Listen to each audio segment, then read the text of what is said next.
జగన్ ప్రభుత్వం మీద మొదట తిరుగుబాటు ప్రకటించి పెను ఉద్యమానికి శ్రీకారం చుట్టిన వాళ్ళు మాస్టర్లు. వాళ్ళు అందరూ కూడా ఉద్యమం చేయడానికి విజయవాడకు వస్తుంటే బీఆర్టీఎస్ రోడ్డు ప్రోగ్రామ్‌కి చలో విజయవాడ పెట్టుకుంటే అనవసరంగా అడ్డుకునే ప్రయత్నం చేసి అబాసు పాలైంది జగన్ ప్రభుత్వం ఆనాడు. ఆ అడ్డుకుంటున్నారు అన్నటువంటి కోపంతో వాళ్ళు మారువేషాల్లో వచ్చి మరి ఒక్కసారిగా బీఆర్టీఎస్‌ను ముట్టడిస్తే ఒక టీచర్ల ప్రళయం కనిపించింది. జగన్ ప్రభుత్వ పతనానికి తొలి మెట్టు అదే అయ్యింది. అదే టీచర్లు ఇప్పుడు ఆ రోజున జగన్ని నమ్మక, జగన్ని ద్వేషిస్తూ, జగన్ని దూషిస్తూ, జగన్ ప్రభుత్వానికి వ్యతిరేకంగా తమ దగ్గరికి వచ్చినటువంటి ఓటర్లని కూడా వాళ్ళే ఇన్ఫ్లుయెన్స్ చేశారు. ఎవరైతే కళ్ళు కనబడట్లేదనినో లేకపోతే సరిగ్గా ఓటు ఎలా వేయాలి అని అడిగేటటువంటి వాళ్ళ ఓట్లు కూడా వీళ్ళే వేసి, అది వాళ్ళు వైసీపీకి వేయమన్నా తెలుగుదేశానికి వేసి, తద్వారా కూటమికి వేసి ఓట్లని కూటమికి తెచ్చి జగన్ని ఓడించడంలో, ఇంత దారుణ పతనంలో, ఓటమిలో కీలక పాత్ర పోషించారు. ఇప్పుడు అదే టీచర్లు ఈ ప్రభుత్వంలోనూ రోడ్డెక్కారు.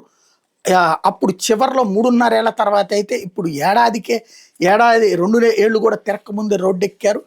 హామీలు నెరవేర్చకపోతే గద్దె దింపుతాం, బాబు ప్రభుత్వానికి ఉపాధ్యాయుల హెచ్చరిక, ఉపాధ్యాయ ఉద్యోగుల సమస్యలపై ఇంకెన్నాళ్ళు మౌనం, ప్రభుత్వం ఇదే తీరులో ఉంటే అసెంబ్లీ ముట్టడి తప్పదు, ఒత్తిడి పెంచే విధానాలు రద్దు చేయాలి, ఆర్థిక ప్రయోజనాలు వెంటనే విడుదల చేయాలి, 12 PRC వెంటనే నియమించాలి, 30% IR ప్రకటించాలి, 4 పెండింగ్ డిఏల్లో కనీసం 2ని వెంటనే ఇవ్వాలి, 35,000 కోట్ల పెండింగ్ బకాయిలను ఎప్పుడు చెల్లిస్తారో స్పష్టం చేయాలి, ఉపాధ్యాయులు మహాధర్నాతో దద్దరిల్లిన విజయవాడ అన్నటువంటి.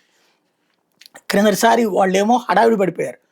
ఏ ఉద్యమం వచ్చినా కంగారు పడిపోయి ముందే సమీక్షలు పెట్టి, ముందే వాళ్ళందరితో మీటింగులు పెట్టి, ఆ పైన ఇదిగో మీరు 10 రూపాయలు అడుగుతున్నారు మేము 5 ఇస్తాం లాంటి మాటలు చెప్పుకొచ్చింది జగన్ సర్కార్.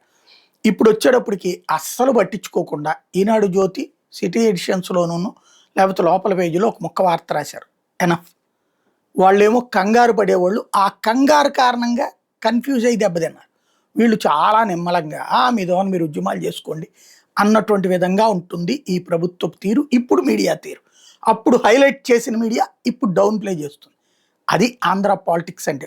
టీచర్లకే పాఠాలు చెప్పగలిగినటువంటి మీడియా ఉంటుంది. కాకపోతే టీచర్ల ఈ విప్లవం ఆ మీడియా హైప్ లేదు కాబట్టి ఆగుతారా, కొనసాగిస్తారా చూడాలి.